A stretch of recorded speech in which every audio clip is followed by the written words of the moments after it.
रुचि बेटा तैयार हो जा, तेरी बुआ के यहाँ चलना है। तेरी थोड़ी बहुत पैकिंग तो मैंने कर दी है, बाकी की पैकिंग तुम खुद करो। और हाँ, शादी के हिसाब से 2-3 जोड़ी कपड़े ज़रूर रख लेना, वरना वहाँ जाकर शिकायतें करोगी। माँ, मेरी वे ड्रेस क्यों नहीं लाई? वे ड्रेस नहीं पैक नहीं की। हर बार तू ऐसा ही करती है। खुद खुद तो अपनी पैकिंग करती नहीं हो और फिर बार में मुझे ढेरों शिकायतें करती हो। इतना बोल कविता कमरे से बाहर निकली ही थी कि रुचि चिल्ला पड़ी, माँ, आपको समझ नहीं आता क्या? नहीं जाना मुझे बुआ के घर। कल भी आपको बताया था, लेकिन आप फिर भी मुझे हिदायतें दिए जा रही हो। एक ही बात कितनी बार बताऊं? नहीं जाना मुझे आपके साथ। मैंने भी तो तुम्हें समझाया था ना बेटा, जाना ज़रूरी है। बुआ के जेठ के बेटे की शादी है और हमारा जाना बनता है। सब लोग जा रहे हैं, तेरी दादी, पापा, मैं और तेरी भाई भी। अब तुम बड़ी हो गई हो, अकेली लड़की को घर नहीं छोड़ सकते। क्यों नहीं माँ, क्या दिक्कत है अपने ही घर में अकेला रहने में? और फिर 2-3 दिन की तो बात है, मैं मैनेज कर लूँगी। आप लोग निश्चिंत होकर जाओ। रुचि, तुम बात को समझती क्यों नहीं? जवान बेटी को ऐसे अकेला नहीं छोड़ सकते। और फिर आजकल लड़कियों के लिए कोई जगह सेफ नहीं है। मेरी बात मानो, साथ चलो। अकेले तो फूट फूट कर रो दी। माँ ने बेटी के बिना कुछ कहे ही उसके मन की पीड़ा को समझ लिया। जब एक बच्ची के साथ ऐसा कुछ होता है तो माँ के दिल को सबसे ज़्यादा ठेस पहुँचती है।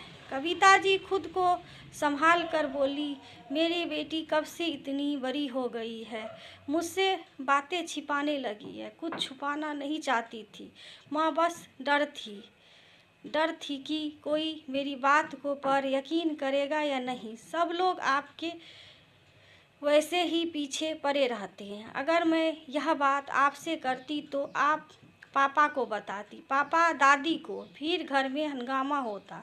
आपकी परेशानी को और नहीं बढ़ाना चाहती, इसलिए आप भी किसी से कुछ मत कहना। फूफा जी की नज़रें और उनका व्यवहार बहुत बुरा है। एक बार जब मैं उनके घर थी तो उन्होंने मुझे दबोच लिया था, जैसे तैसे खुद को छुड़ा कर मैं भागी। उस दिन के बाद भी यह सब नहीं रुका। उनका मुझे बिना मतलब छूना और गंदी निगाहों से देखना आज भी चालू है। उनकी आंखों में आज भी शर्म नहीं है। आज भी वे सब याद आता है तो मैं सो नहीं पाती। वे हादसा दिल और दिमाग से जाता ही नहीं है। फूफा जी, चेहरा याद आता, दिल करता है उस इंसान को जान से मार दूं। मैं मर जाऊंगी। इतना बोल रुचि फिर से बिलख पड़ी। बेटा, मैं हूँ तेरे साथ। इस परिवार को बचाने के लिए मैं बहुत समझौते करते आई हूँ। अब और नहीं, मुझे मेरी बेटी के लिए आवाज़ उठानी पड़ेगी, वरना मैं खुद की नज़रों में गुनहगार हो जाऊंगी। हम कहीं नहीं जा रहे हैं। अब तू आराम कर और याद करना, इन सब में खुद को कभी दोषी मत देना। गलती तेरे फूफा जी की है जो उन्होंने तुझ पर बुरी नज़र डाली। इतना बोल रुचि के सिर पर प्यार से हाथ भरा, फिर कविता अपने कमरे में आ गई। कहीं ना कहीं कविता इन सब के लिए खुद को दोषी मान रही थी, क्योंकि ऐसा ही कुछ उसकी जेठानी की बेटी तन्वी के साथ हुआ था। और जब जेठानी ने आवाज़ उठाई तो सबसे पहले उनका विरोध उनके अपने परिवार ने किया था। किसी ने उनका दर्द समझने की कोशिश तक नहीं की थी। ननद रेवती ने खूब हंगामा किया था। और बड़ी दृढ़ता के साथ पति महेश का साथ दिया था। कहने को कमला जी घर की बड़ी थी, लेकिन उन्होंने भी बेटी रेवती और दामाद महेश का साथ दिया था। ऐसी ऐसी बातें कही गई जो उस बच्ची के खिलाफ, जिन्हें सुनकर किसी के भी कानों से खून निकल आता। अंत में हुआ कुछ नहीं। तन्वी के माता पिता वे शहर छोड़ दूसरे शहर जा बसे और एक नई जिंदगी की शुरुआत की। आज वे परिवार के किसी भी सदस्य के संपर्क में नहीं है। उनके जाने के बाद भी तरह तरह की बातें जारी रही। लोगों ने पीठ पीछे उनकी खूब बातें बनाई। आज कविता को लग रहा था काश उसने तन्वी और जेठ जेठानी का दर्द समझकर उनका साथ दिया होता तो आज यह सब उनकी अपनी बेटी के साथ नहीं होता। लेकिन उस समय कविता और उनके पति सुरेश चुपचाप मुख दर्शन बन खड़े थे। ना उन्हें तन्वी का दर्द दिखाई दिया, ना ही उसके माता पिता का। शायद इसी कारण महेश जी का हौसला बढ़ा और उन्होंने वही हरकत रुचि के साथ भी की। वे जानते थे कि वे तो घर के दामाद बाबू हैं, जिन्हें अपनी मनमर्जी करने का हक है। उन्होंने कुछ गलत कर भी दिया तो उन्हें बचाने के लिए कई लोग खड़े हो जाएंगे, जैसे कि उनकी पत्नी रेवती। सासू माँ कमला जी जो घर की बड़ी थी, वे पूरे घर पर उनकी हुकूमत चलती थी। शाम को जब रुचि के पापा सुरेश जी घर आए तो कविता ने सारी बात उन्हें बताई। सुरेश जी वहीं बैठ गए कुछ देर के लिए। कमरे में खामोशी छा गई। फिर वे बोले, इस बार नहीं बचेगा। ये पिछली बार भी मैं जानता था कि उसने गलती की है, लेकिन बस चुप रह गया। तन्वी इस परिवार की बेटी थी और कोई दरिंदा हमारे ही घर में उसे नोच खा गया और हम देखते रहे। आज वही सब रुचि के साथ हुआ है। कल को यह सब मैं किसी के साथ नहीं होने दूंगा।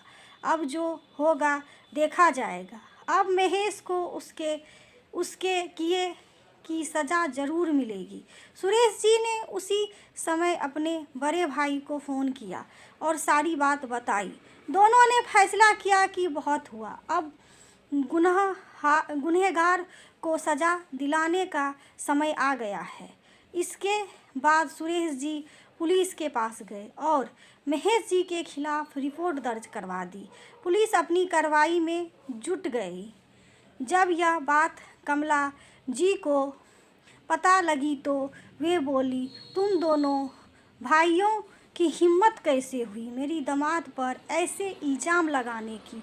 और तुम दोनों ने सोचा है इससे परिवार की कितनी बदनामी होगी? लोग क्या क्या बातें करेंगे? मेरी बेटी का घर टूटेगा और कौन करेगा तन्वी और रुचि से शादी? होने दो माँ, अब जो होगा सो होगा। आज हमारी बेटियों को हमारी ज़रूरत है। अगर आज अपनी ही बेटियों के साथ नहीं खड़े हुए तो खुद से कभी नज़रें नहीं मिला पाएंगे। सुरेश जी बोल ही रहे थे कि तभी रेवती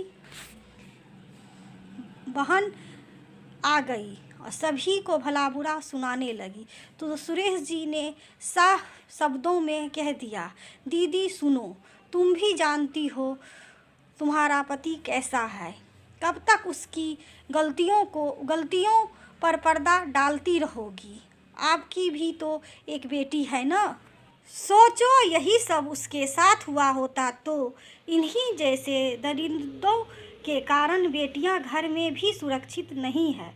अब और नहीं, इस बार तुम बीच ने बिल्कुल मत आना, वरना गुस्से में बोलते हुए सुरेश जी ने जैसे तैसे खुद को रोक लिया। उनकी आंखों में इतना गुस्सा था कि सब चुप हो गए। पुलिस महेश को ले गई और उसे उसके किए की सज़ा दिलवाने में जुट गई। इन सब बातों ने तन्वी के दिमाग पर गहरा प्रभाव डाला था उसे उसी समय लगा इन बातों से बाहर आने में परिवार वाले चाहते थे कि बच्चियां उस हादसे से जल्द उबरे, इसलिए उन्होंने काउंसलर की मदद ली। एक समय के बाद सभी की जिंदगी पटरी पर आ गई। जो कुछ हुआ उसे तन्वी और रुचि ने बुरा सपना समझकर भुला दिया। दोस्तों, ये कहानी आप सभी को कैसे लगी? यदि अच्छी लगी हो तो लाइक करिए, सब्सक्राइब करिए, दोस्तों शेयर करिए। वीडियो देखने के लिए आप सभी दोस्तों का धन्यवाद। Thank you.